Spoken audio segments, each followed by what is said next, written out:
Hello and welcome to another edition of the PHNX Suns podcast here on PHNX, brought to you by DraftKings Sportsbook, America's #1 sportsbook app. If you bet $1 on any football game this weekend, you will get $200 in free bets. It is that easy from our friends at DraftKings. I'm your host, Greg Esposito. Ahoy, hoy, joined as always by Lindsey Smith, by the man who, without him, we would not have any of this, Saul Bookman. Give that man his flowers. Give him the credit.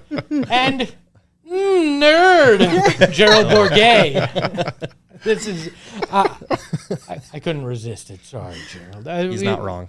No. And but we need it. We do need a nerd on the staff, and that's the role Gerald will fill, and he'll fill it very well, especially when we talk about Deandre Ayton's potential contract extension later in the show. But as always, we're going to start this with our tip topic of the game or the show. I was like, damn, are we playing a game right now? We're still working out the kinks. I don't know what's going on. We're playing actual basketball. 2-on-2 right now. Let's go. I want to know, what are your favorite... Wait, if we're playing 2-on-2, can we swap? Please. I'm just kidding. I've seen Espo dunk a basketball, so don't sleep on that. 7-foot rim, but assisted by Devin Booker, so that works out. So what are your favorite kicks of all time? That's what I want to know. Oh, man. Yeah. Oh, you just... No, favorite basketball kicks. Let's do that, because favorite kicks is too much, I feel like, right now. I only know shoes that were used to play basketball in. I only know basketball kicks. I don't know any other kind of kicks. Okay, because I was like, that opens the door a lot. What? Then I got to change my answer. This is your area, one of your areas of expertise. So my favorite basketball shoe is one that I don't believe is actually still being used, but it's the Blazers. Like, Westy rocked these. They were the first Nike basketball shoe that was created. I still love them. They have so many cool different colorways. Like, they're just as popular now as they were back in the day, at least from a fashion perspective and a culture perspective. And I'm a big fan of the Blazers, so I'm going with the Blazers. Did Westies have the zipper on the side like yours? His did not. No, his did not. But a little different take on that. There was like a poster, I think, that he did with Nike, and it was like one of the coolest like Nike ads. I feel like anything vintage is always going to be at the top of the list, but I really enjoyed that, and I just love Blazers. I don't think they would be great basketball shoes today. They'd probably be horrendous basketball shoes. Yeah. But they're still one of my favorites. Blazers, the shoes, not the ones that play in Portland, correct? Right. Okay. Yes. So, honestly, I don't know what the name of it is, but back in the day, I think I want to say like 86, 87, Magic and Bird had a Converse commercial. Those were the ones that actually my dad had a pair of those. I didn't really use them too much. And my first game, I think it was like 6th grade, I didn't have my shoes. Like, I literally wore a hole through the shoe, through the sole. And so I used my dad's shoes. I just took them to the game without his permission, and I balled my ass off. So those are my favorite ones. I like that story. Gotta be the shoes. Gerald? I'm not really good with shoes, but the Jordan 1s are still classic, I feel like. And that's the most generic thing that I looked up an hour before the show. So. No, but it's a good shoe. I like to imagine Gerald sitting there Googling like cool kicks. Best basketball kicks. That looks good. I'll go with that. Mine, it's got to be the pumps, the Reebok pumps. Okay. There was, again, showing my age, but D Brown in the dunk contest, leaning down, pumping those bad boys.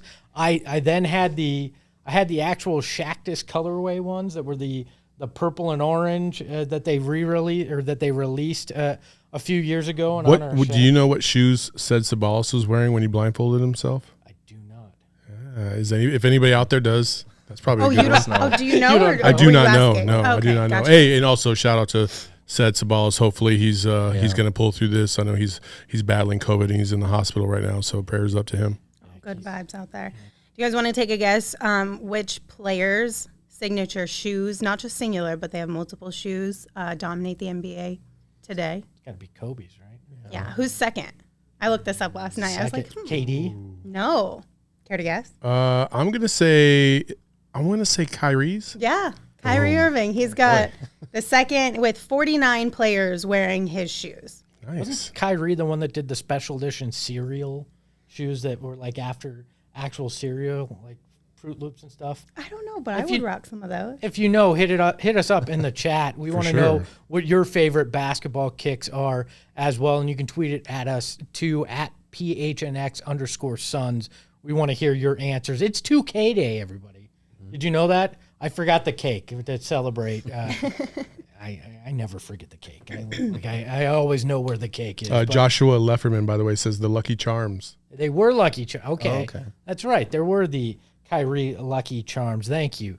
So yes, it's 2K Day. Now, I don't want to debate players' actual ratings.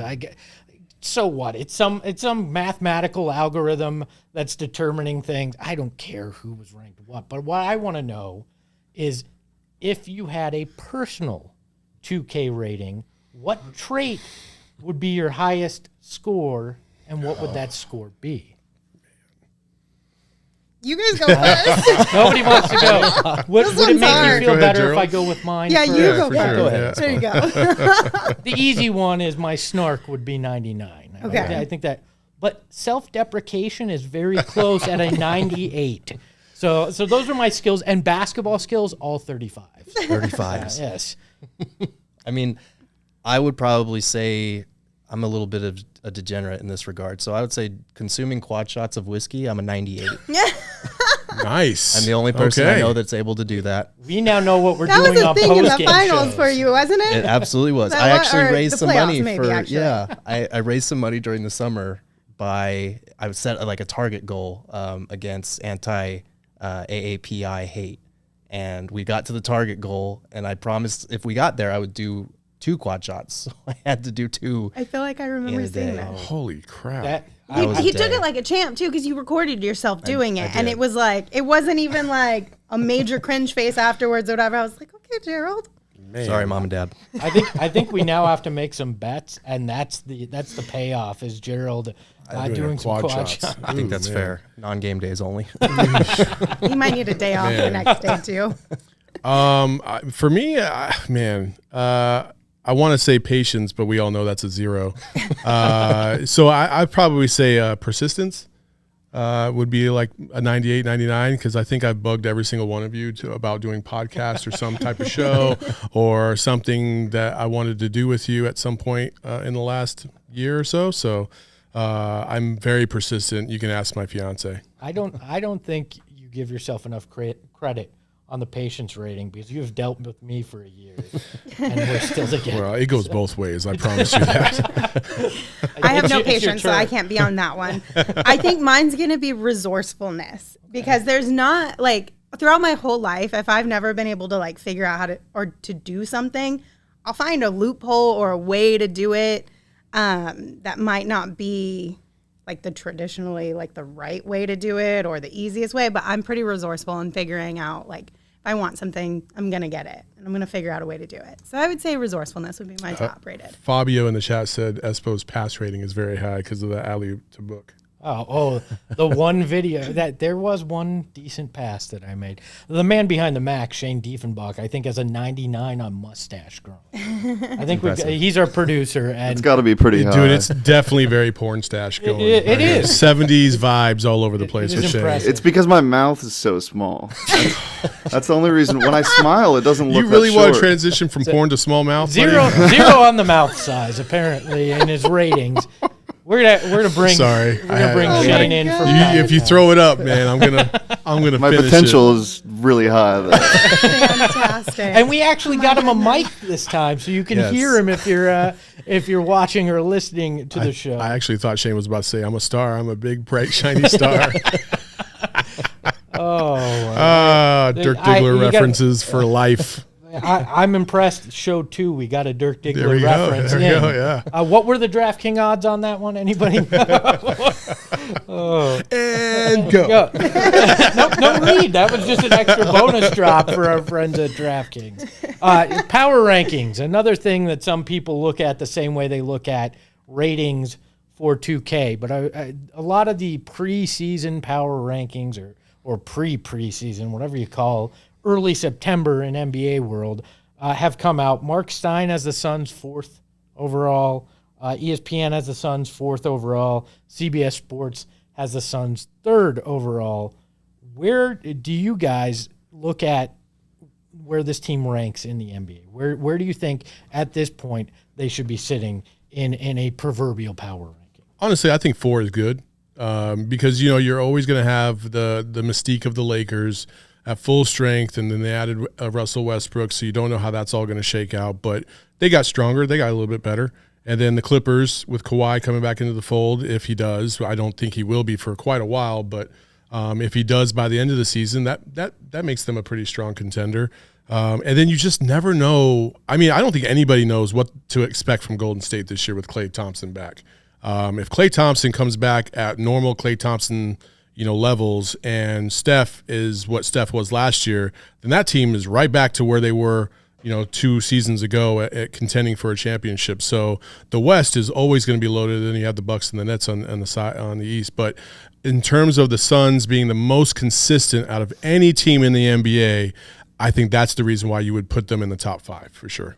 Yeah, I'd agree with that. You look at the teams that are ahead of them, and they all make sense. You got the defending champs at the top in every single one except CBS, who has the Nets, because the Nets fully healthy. I think a lot of people kind of forgot this, but like James Harden went down, Kyrie went down. Before those guys went down, everyone in the West was kind of looking at the Nets like, man, I hope they don't make it to the finals, because I don't know if anybody's beating them 4 times in 7 games. So Bucks, Nets, Lakers, I kind of get. I'm not as high on the Russell Westbrook addition, so I feel like I would put the Suns over them, but they have the star power. Everybody's still saying the Lakers would have won that series if AD was healthy. So I think number 4 is respectable, and it allows them to kind of keep that chip on their shoulder as far as like people believe in us, but maybe not as much as they should. That's exactly what I was going to say. I kind of don't want it to be any higher because I want the players and us in the fan base to be like, yeah, watch us. You know what I mean? And still have a little bit of that, like something to prove.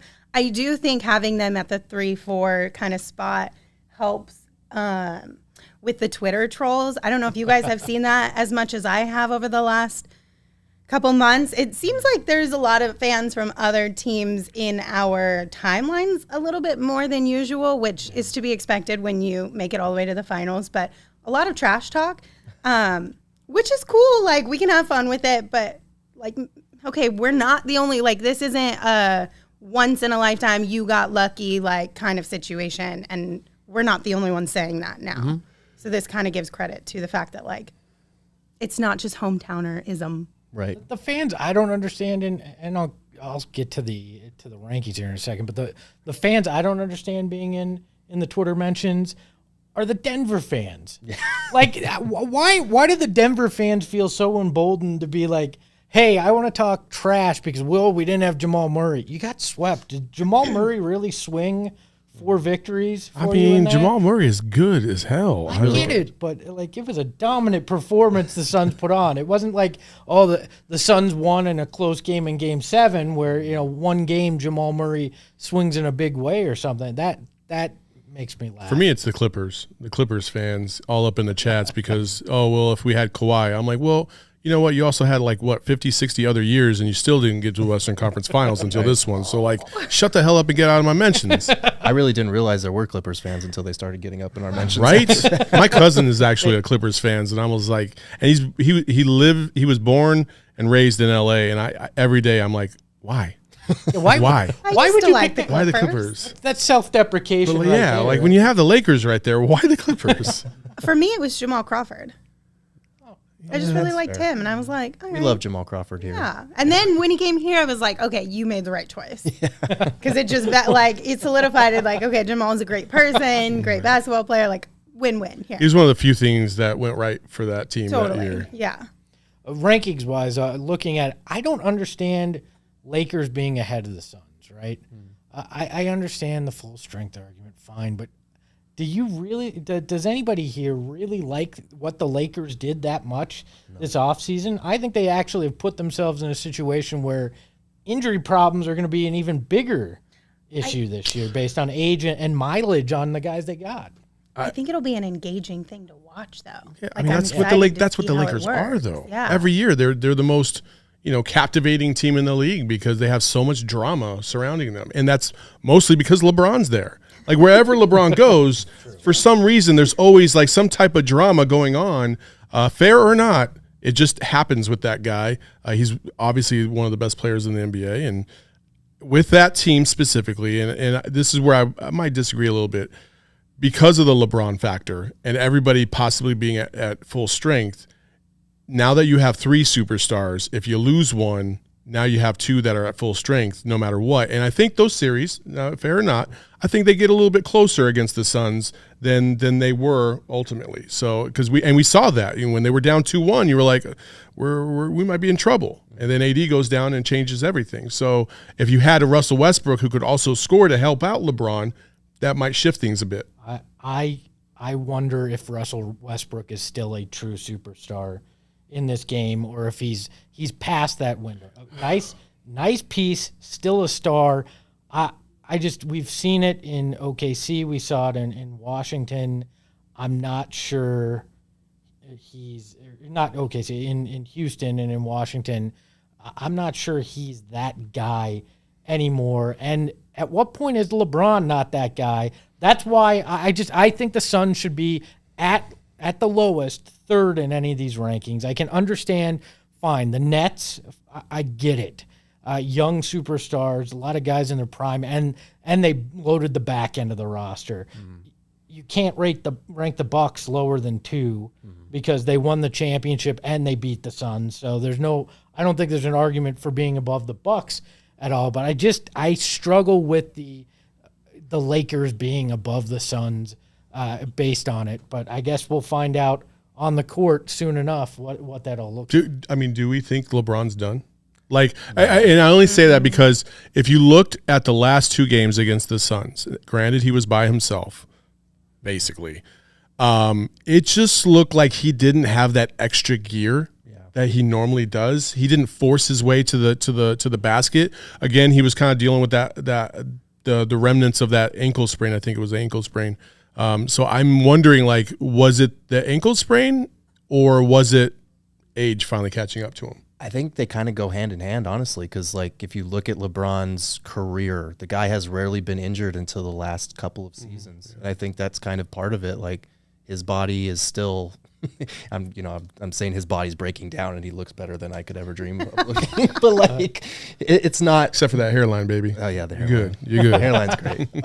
But that's important. That's important. It is. I'll take the Trust me, hairline. every day I'm like, oh, thank God I got a full head of hair.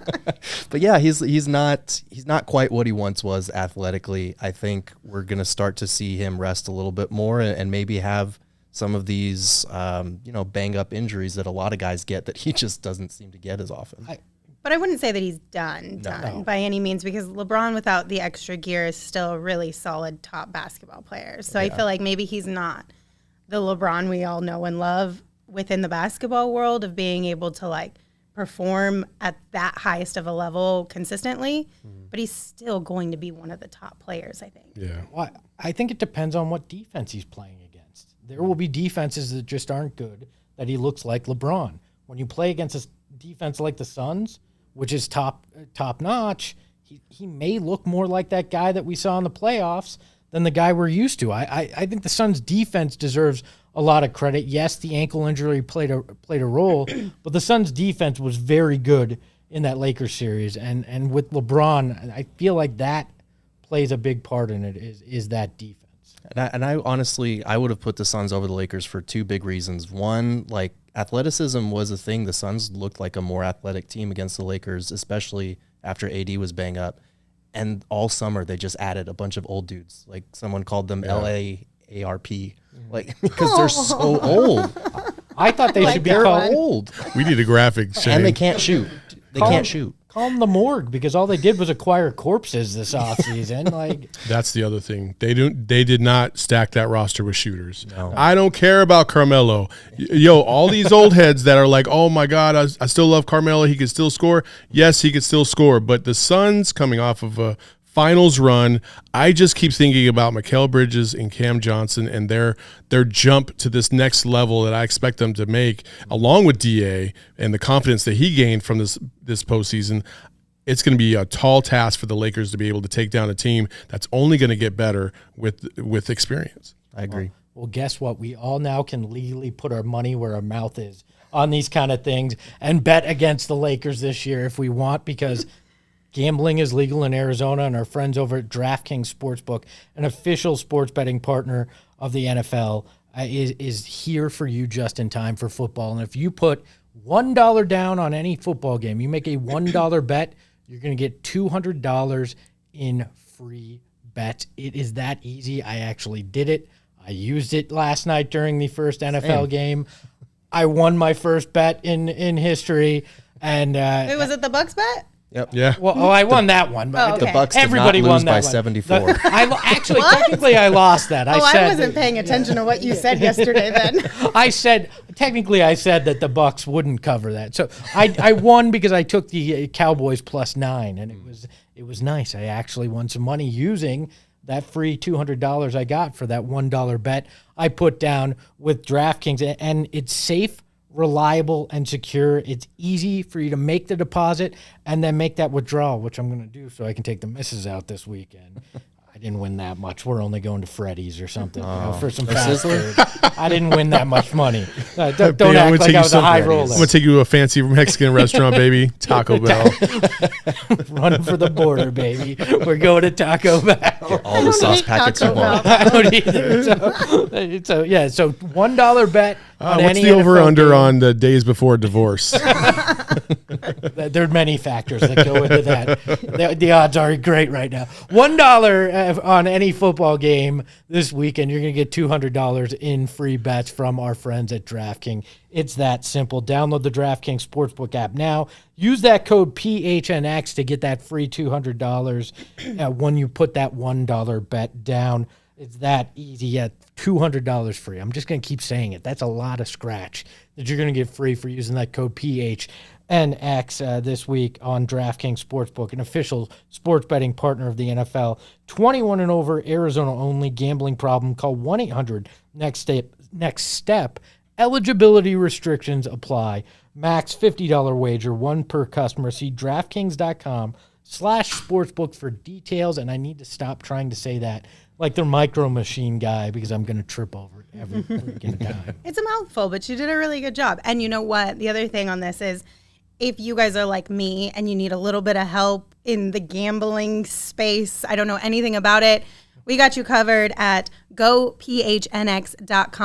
with our bet show. We've got written content that'll help you guys out in that area. And of course, just the general coverage that we all have here on the Sun Show, Cardinals, Coyotes, D-backs, U of A, ASU, you name it. We got it all.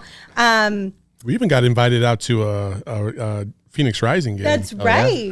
Phoenix Rising, so hey, who knows? Maybe we'll start covering that team That'll as well. be super fun. And shout out to the Merc, too. Yeah. Totally. We'll talk about the Mercury. We will definitely for talk sure. about the Mercury Yeah, on this show for absolutely. sure.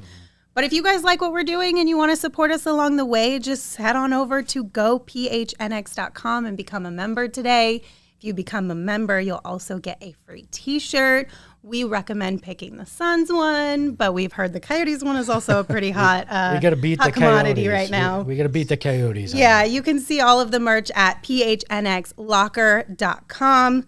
But of course, all of this, you will always have access to this. If you're not ready to become a member, we're just happy you're here to hang out with us. Don't So- forget that sweet Discord. Oh, the channel Discord, you're gonna man. Oh, hey, yeah. it That'll goes be an down in the interesting Discord, baby. We're sure. getting that T-shirt with, Yep. with Saul. Yo, I hit that chat up yesterday or this morning for the first time, and I looked at it and I was like, oh my gosh, look at all these Suns fans, it's crazy. And people just chatting. Gerald's hitting everybody up, and so it's the place to be, especially if you want to chat with any of us offline. Like that's a great place to go, and you can only do that by becoming a member. I loved that one member was already pimping Gerald's articles. Yeah. We didn't Ty. have to do it. He's just Yeah. like, hey, man, Gerald wrote something. Shout out Ty. Yeah, He's that's plugging my own super article nice. for me. Again, That's this is nice, a man. community. This is a family, and like, love hey, we that. want to share these ideas and this content with you guys.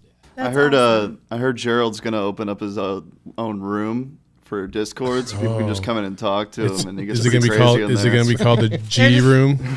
Sources say. They're going to tell them Sources how say Real, Gerald opens a G-spot. real G's great only. of a hairline he's got. Everyone's going to be like, Gerald looking cute The AF G. today. Did you say the Oh, G spot, not- Shane? Oh my God. Of course, the man Yes. with the mustache. Yes. When you That. first asked me for names for my segment, I first thought it was like the G spot. It's like, nope, can't do that one. Oh, We dude, never- we totally should have done it. Gerald, we never would have found it on the rundown, all right?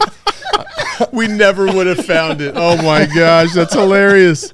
Oh, what the hell just happened on the show? Lindsey is rethinking her whole decision to come back to cover the Suns with us. HR on line 3. HR on line 3. Who's our HR representative again? Dang it! Oh man, we're does in it so. trouble. All right, let's get us back on course just a little bit. Please. The next conversation we're going to have is Deandre Ayton a max player? This topic is a hard one for me because the numbers situation, the cap, all that stuff is a little over my head. As our resident nerd, Gerald, can you please help break this down for like how us? Espo Give us always the waves his finger. scenarios, like should the Suns do this? Can the Suns do this? Should they not do this?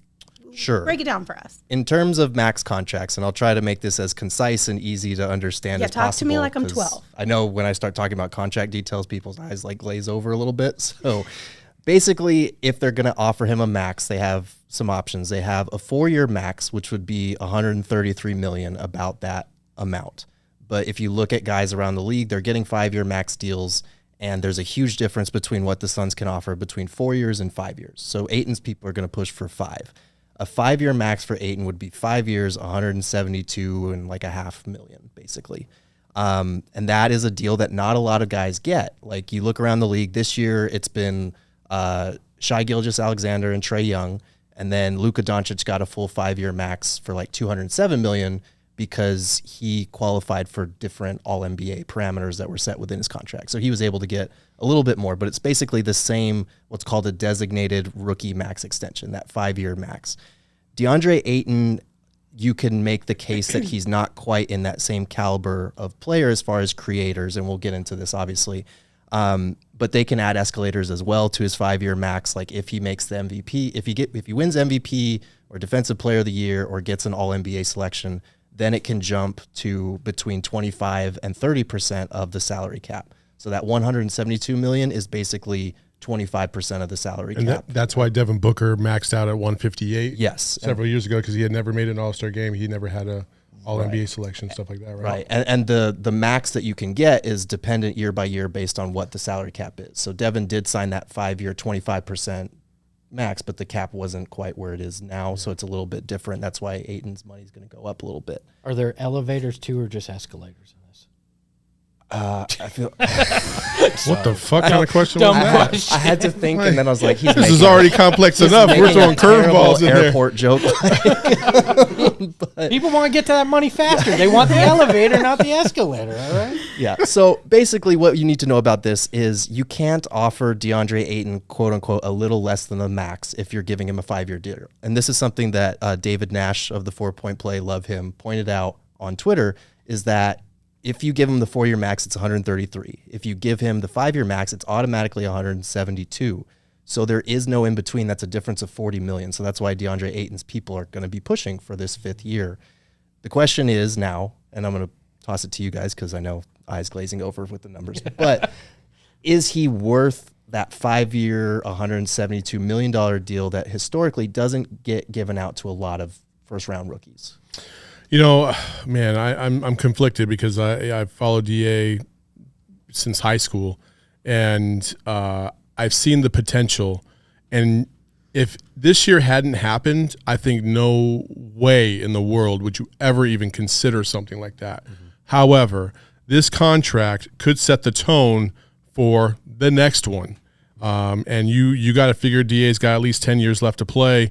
And if you go and don't give him the 5-year deal, and he ends up being the superstar that we all hoped he would be, you're really running a risk that he doesn't come back after that 4 years or whatever they end up giving him. So I think because of that and the potential of DA and what he showed defensively specifically for this team and for Devin Booker and for Cam Payne and all these young guys, Mikal Bridges, Cam Johnson, I think you give him the max because I feel like he's the most important player that can possibly take you to the next level and be a consistent championship contender, you know, for the next 5 years. There are 2 reasons for me that you give him the max, and one of them applies to Mikal Bridges as well, which I think we'll talk about next week. But you can't Joe Johnson the situation. I get $5 million and $40 million are very different in terms of contract, but the principle's the same. It's an amount of money that you should pay this guy, and you do not fight over it, because then there's the potential that he goes into restricted free agency. You strain the relationship. It causes issues. Prove that you've learned the lesson. Don't Joe Johnson him or Mikal Bridges for that matter. Make sure that you keep this young core together, because that's what's so intriguing about the Suns. They made the finals this past year, but now the window is open in a larger way because they have such a young roster. So to let any of those pieces go because you're squabbling over some amount of money, look, it takes money to make money. You got to spend the money on the roster to get to a point where your franchise is selling the merch, getting the TV games that help up your contract for television, all those things. So pay the man his money. And then offensive potential. Look, we've seen it from DA. He's done it on the defensive end of the floor already. But what he could be offensively is worth paying that money to find out if he will be that. I take the gamble because at worst, you have the anchor of a great defense for a very long time. At best, you have an all-time great center if he puts it together offensively. It's worth the financial gamble, because even if he doesn't live up to it by year 2 or 3, other teams, and you go, well, this is too much for our taste, or it's time to move on. Other teams are still going to be intrigued by that potential. Yeah. You make the move, 100 out of 100. You know, man, the offensive debate you just kind of brought up right there. I still feel like that's the biggest piece missing from DA's game, because yes, he was averaging 20 and 15 in the playoffs basically, but a lot of those were bunnies. A lot of those were right around the rim within 10 feet.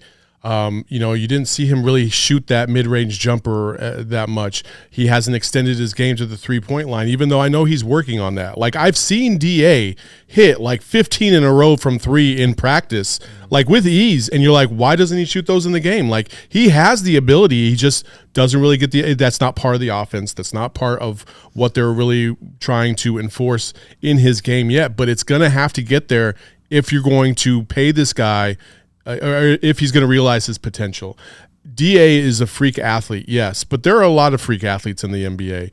Not quite to his level, but at his position, the elite players are freak, and they're so versatile that's why they're elite. And if DA is going to get to that point, he has to have more offensive a more dynamic offensive skill set, because right now he's kind of limited in what he can do offensively. And if this team's going to go anywhere, he's got to pull those bigs away from the basket. And you can't do that if you're just constantly hovering around the basket. Also, just real quick, I can't say this enough, but damn it, Suns, run some effing plays for DA to get him involved and get him into the flow, because I think we saw in that Milwaukee series, because they did not focus on DA as a primary asset on the offensive end, and they only relied basically on Chris Paul setting other dudes up or Devin Booker creating his own shot, that they missed that third piece against Milwaukee. And if DA was offensively a threat, I feel like we'd be talking about an NBA championship right now as opposed to what happened. I think with the DA conversation when it comes to his contract, it definitely comes down to, because the contract extension doesn't even kick in this season. It would be next season when it starts. So you're not paying right now for what he is at this moment or what he's going to be next season. You're paying what he is for beyond that season. And that's when it starts. So I really do think, like you've been saying, as far as his offensive ceiling, he does need to expand his game in that regard, expand his range. The off the dribble flashes that he showed in the playoffs were really encouraging, because he doesn't have a lot of post moves. He's super efficient from anywhere near the basket, obviously. But like you were saying, I think 84% of his shots in the playoffs were assisted.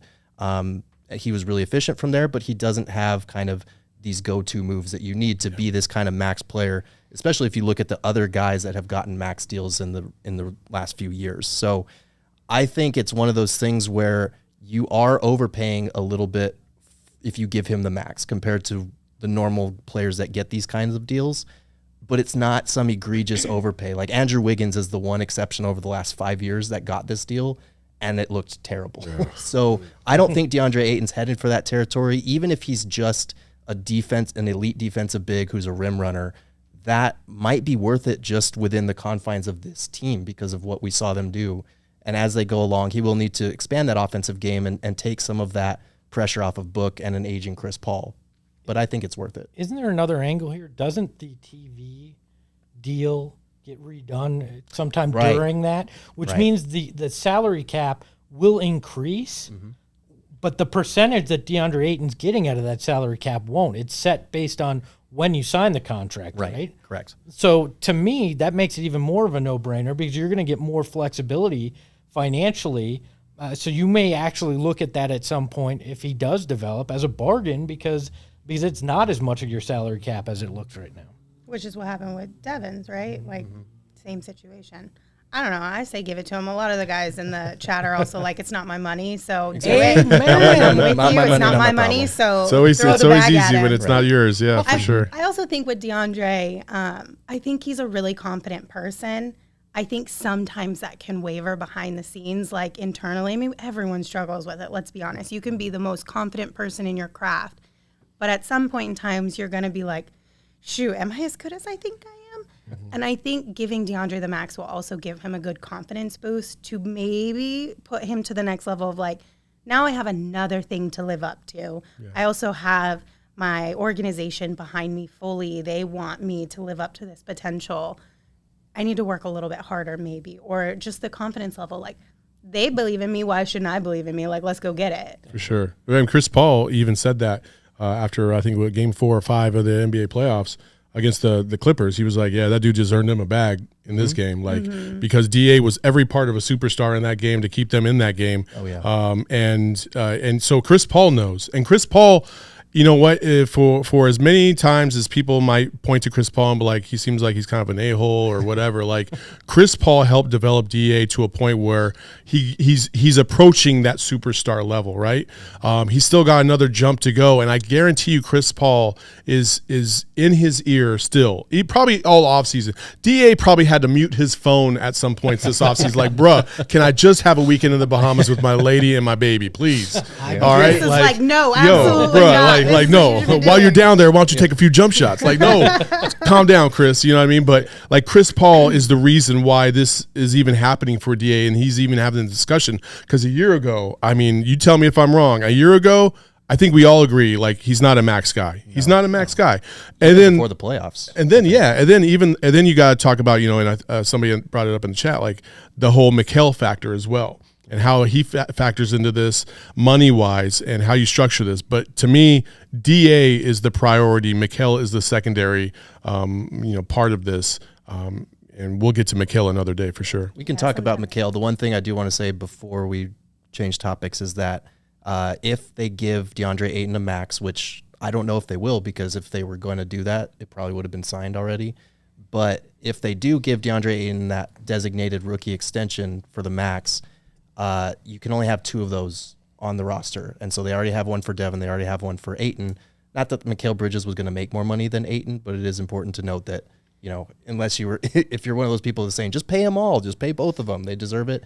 You can't do that with Mikal if you do it with Ayton. See, and that's why you strategically draft, Josh Jackson and Dragan Bender, so you don't have these guys that have to get all these max extensions all at one time. Look, I think the chat's right, and you're completely right, Lindsey. I couldn't care less how much money the front office pays. Keep the core together, win some damn basketball games, go into the luxury tax if you have to. Bring a title to Phoenix. That's all that matters. I do not care what your financials say. You got an asset that's a $1.6 billion asset. Spend the money. Is where it comes to me. And you know where you can spend some money? DraftKings. Hey. Look, I was looking. Wait, hold on. Before you go into DraftKings, okay. I'm sorry. There's one other thing in here that you mentioned, Gerald, was that Ayton's people may also push for a player option in that 5th year. Oh, yeah. But Devin didn't get it. Right. So that might be a little weird is what you're kind of saying. Yeah, so how much of a factor is that in this? I was saying that I think Ayton's people will want that player option. They'll want that flexibility. And I think the Suns are going to be like, look, we didn't give Devin Booker a player option when he signed his 5-year deal. And he's still the face of our franchise, and he's going to be. So if we give you a player option, that's a little bit weird, especially since you're going to be making more money than him. I think that if they can come to terms on just 5 years straight up and then maybe boost his percentage a little bit beyond 25 with those accelerators, then I think that would be something that maybe both sides could come together on. But again, with these 5-year designated rookie maxes, normally they're signed pretty quick if the team is willing to offer that. So the fact that it hasn't been done to this point, it can be done up until the day before the regular season starts. So there's still time, but it's kind of weird that it hasn't been done already. I think it will happen. Yeah. All right, let me set you back up, Espo. My bad. I got one already Okay, in, well- in the chamber. If you're ready. Okay, well then let me do this, and then you Okay. can bust that Let- out. let's go. I'll Okay. send it over to you. Okay. If you want to know more about the Deandre and Max contract situation, go to gophnx.com because Gerald wrote a really good article that I read this morning that was still a little over my head. You helped me understand it more. But for all of you other wonderful, nerdier people who are, or like me, trying to understand a little bit more, go phnx.com. Gerald's got a great article up there. And Thank you. you know, you brought up a great point, bringing up the player option. You know what players have options? Players on the DraftKings Sportsbook app. That's right. I was looking through here. I'm actually on the DraftKings Sportsbook app right now, and we have to have a pick of the week, right? And I was looking through it at player futures, right, which is where you can bet on things like who's going to win an award next season. And based on our Deandre Ayton topic, I was wondering what the odds for Defensive Player of the Year were, right? Okay. And I'm looking through it, and Deandre Ayton is plus 4,000, right, to win a Defensive Player Is of the that Year. good? Really? That That means you're going to make a lot of money if he does. means it. he's a long shot. That's Yeah. he's It a means long that- shot. But that's actually a pretty good play. Yeah. Because, I mean, if there's any player out there that you're thinking of, like, maybe doesn't get the defensive love that they did, but they showed it in the playoffs, Yeah. and maybe he's a sleeper, DA is definitely in that category. So if you put $100 down, you win You win 4,000. 4,000. Yeah. It's a heck of odds, but I found it interesting.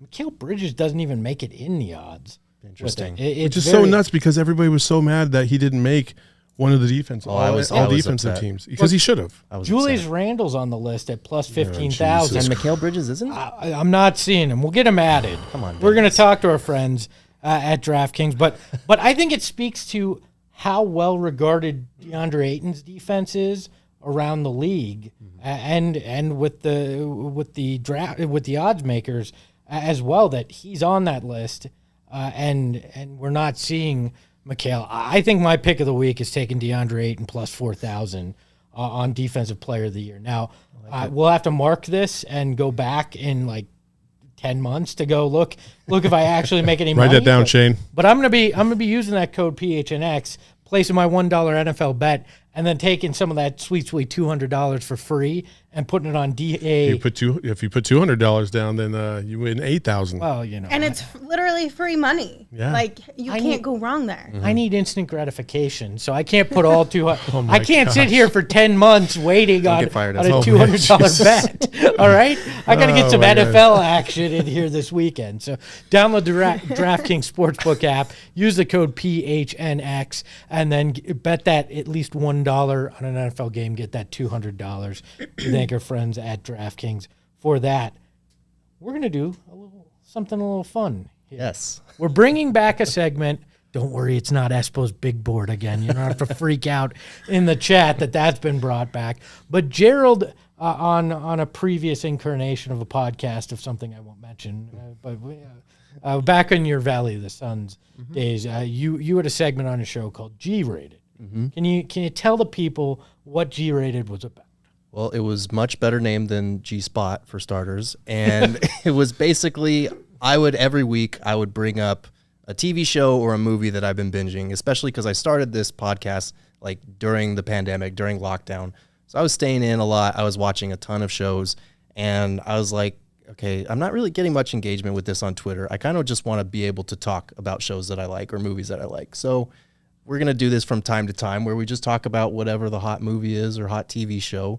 And for our first segment, we're going to do Ted Lasso, especially because Espo wrote a fantastic article about Monty Williams and Ted Lasso and how they're kind of related. If you haven't read it, go check it out.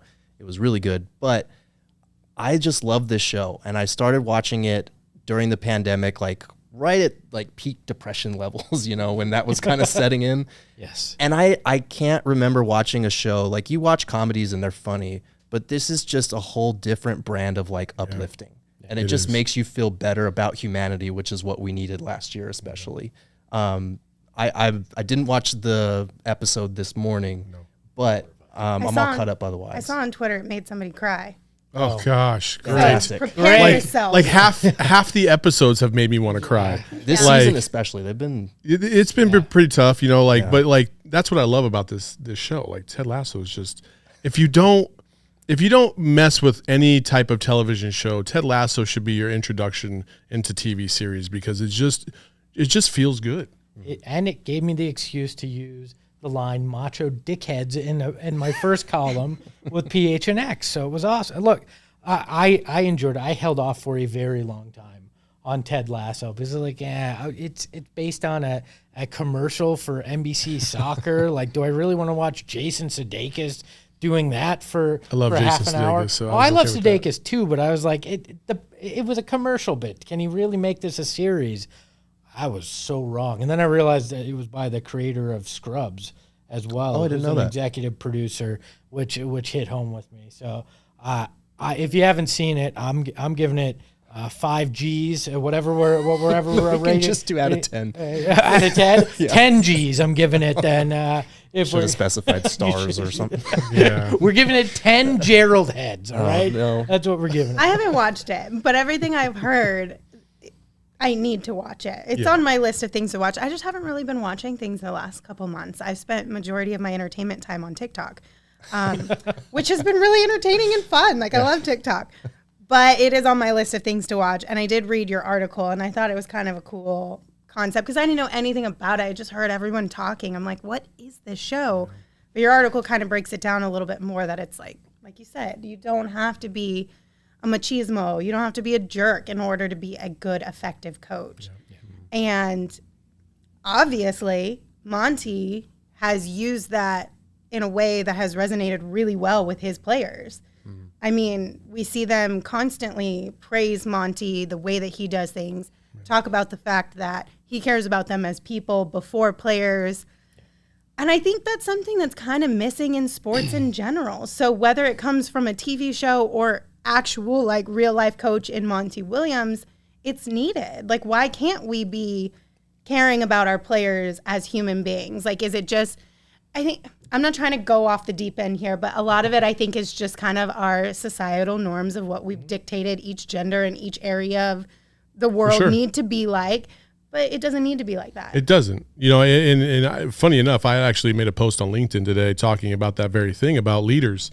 And, you know, I think both in the military, before the military, after the military, you know, in my last position, like I've been in environments where you have leaders that understand like what makes everybody tick, and genuinely care about you as a person. Like the job is the job. Like we understand what the job is, you know, and even in the military, like there's some jobs where, you know, it's life or death, literally life or death. You know, you got to take care of this, but not everything has to be about that. Like you can care about your subordinate's family or what's going on in their life or their personal life, and, you know, care about them. It makes them want to invest more into you as a leader and believe in what you're trying to do. And I think too many times, you know, when we talked about PHNX, the digital space scares a lot of the older version of corporate America.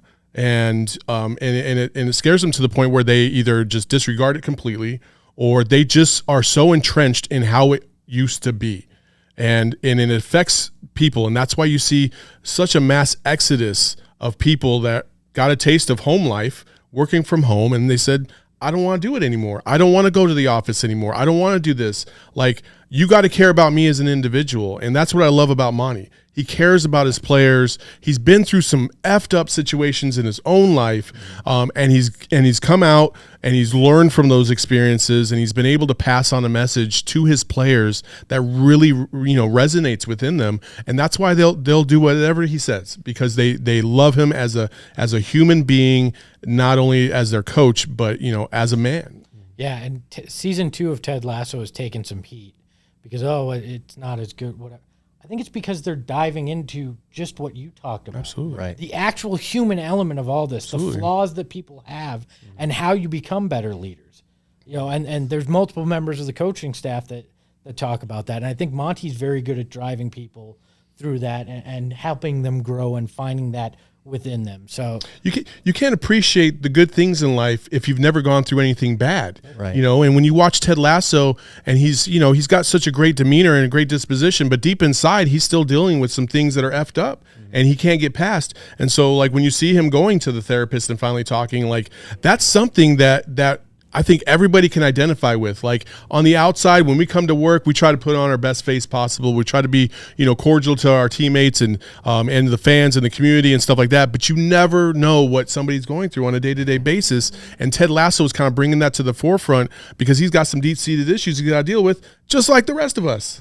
Well, and I also think it's really important that it's a male character that's kind of doing that, because I'm not trying to be a jerk, but True. it seems like y'all are a little more hesitant Oh yeah. to be open about true. those things or to seek out any sort of like support for those For things. true. So it's always good when you have a male character who's willing to like start that conversation. And that's why we have a couch. So we're going to have some group therapy sessions in here, I'm sure, at some point in time. But with Monty, I think too, it's like, it's not a one size fits all, right? Like, yes, some players want to be yelled at. Some players want to be like drill it into me. You know what I mean? But how are you going to figure out if they react well to that or if they need something else if you don't care about them as a person and find out what it is that makes them tick? Again, I'm going to go back to this a million times every single time I can find a way to do it. But that's what we're trying to do here. That's what we're trying to do here at PHNX is we want to give everybody a community where they feel like a part of a bigger group, a part of a family, and a part of something that's bigger than themselves. You know what I mean? And, and at DNVR, like all over the city in games, whatever, you will see people repping the DNVR shirts. And when you see somebody that's like that, it's like, hey, we're in the same group. Like I vibe with you because you vibe with me. You know what I mean? And that's what we're trying to build here because Phoenix is such a unique city. It's such a unique city. It's kind of a melting pot of all different ethnicities and different backgrounds and even fans of other teams. But I think everybody vibes with Phoenix that lives here in Phoenix, and so that's what we're trying to bring to the forefront. Be a part of our community. Yeah. Well, and I think this is a great opportunity for us to kind of break down a little bit on what we're doing here. Like, do you want to kind of explain to the fans maybe how I love that often Lindsey turns to they me. can, Do you want to explain? they can hang out with us? We should do this. Or Go for it. where Espo. or how? So we will be doing some sort of show, whether it's live or audio only on demand podcast, dropping 2 p.m. every day, Monday through Friday during the off season. Once we get into the season, we will be with you for post games, every game, home, away. We will be here to talk about the Suns. We'll also probably do some fun pregame stuff since we'll all be in the room. We'll be in the Discord. It'll be popping when we're talking about during the game. So we'll have a lot of that. You can find us on Apple, Spotify, Google for the audio. You can find us on YouTube. Smash that subscribe button when you get there. Hit that like button as well when you hit that YouTube page, because you can find us there all the time. Hit that bell. Hit that bell so that way and then click on all so that way you get all the notifications for any of our shows that go live. Yeah, so you can do that. You can find us on social at PHNX_Suns. We'll be there as well on Twitter to tell you and keep you up to date with everything, including written. And you can also find the show after the fact on gophnx.com. There will be a written post for every show that you can find it there as well. Anything you want to add, Lindsey? I don't think so. I think Okay. All right. So one last thing before we close on Ted Lasso. Out of 10, I know apparently you were giving it Gerald heads, but you gave it 10 a 10. Gerald heads. You gave it a 10. Saul, what would be out of 10 so far? I mean, I wish we called Phoenix. If you don't know who Phoenix is, he's our mascot. But the original thought was Pricks. We were going to call him Pricks. You know what I mean? So, we can still change it. yeah, his nickname. but I didn't want to say like 10 pricks in the G spot. So. And that was our last G-rated segment for the I mean, I'm sorry. It went out with a bang. Oh wow! See, Excellent Lindsey's work. getting into it. There it is. There it is. You guys have left me no room to transition to the very last thing. I'm gonna give it a 9 out of 10 Hey, and then jump out a window. I will say, Ted Lasso is my favorite series of all time, so it's definitely a 10 for me. Okay, very nice. What's your anticipation grade for it? I'm going to say I anticipate a 9. Okay. Just because I don't want to get all the way to a 10 and course. then be let down. So if it's like 8.5, 9-ish, then I feel like it can exceed my expectations, which I always like. So you can catch Ted Lasso on Apple TV Plus. If you don't have that, but you become a member and you jump in the Discord, we'll give you Saul's password. To Apple TV Hey, Plus, listen, so. Apple TV. I know you were sending out freaking Ted Lasso kits. So holler at your boy because I would love one. I got a Roy Kent jersey coming. Oh, Do you really? I'll rock That's that awesome. on Roy on Kent is an episode. all-time great TV character. Yes, We he have to is. say that he's amazing. So to wrap it up, and we're not going to do this the way we usually do. I'll tell everybody where you can follow each of us, but then there's one last thing I want to talk about. You can follow Lindsey at Lindsey Smith AZ. You can follow Gerald at Gerald Bourguet. Follow Saul at Saul_Bookman. I have no joke today for that. And you can follow me at Espo. Before we get out of here, I'd be remiss if we did not mention this. Suns great Cotton Fitzsimmons is going into the Hall of Fame tomorrow, Saturday. He passed away in 2004, so he obviously won't be there. His wife, Joanne, will be giving his speech. But I wanted to end this show with one of my favorite quotes in Suns history from Cotton Fitzsimmons the day that he and the Phoenix Suns drafted one Dan Marley. The Phoenix Suns select Dan Marley of Central Michigan University. We are very happy to select Dan Marley. I cannot help how you feel. All I can tell you is this: we couldn't be happier, and I think you people will be sorry that you ever booed this young man.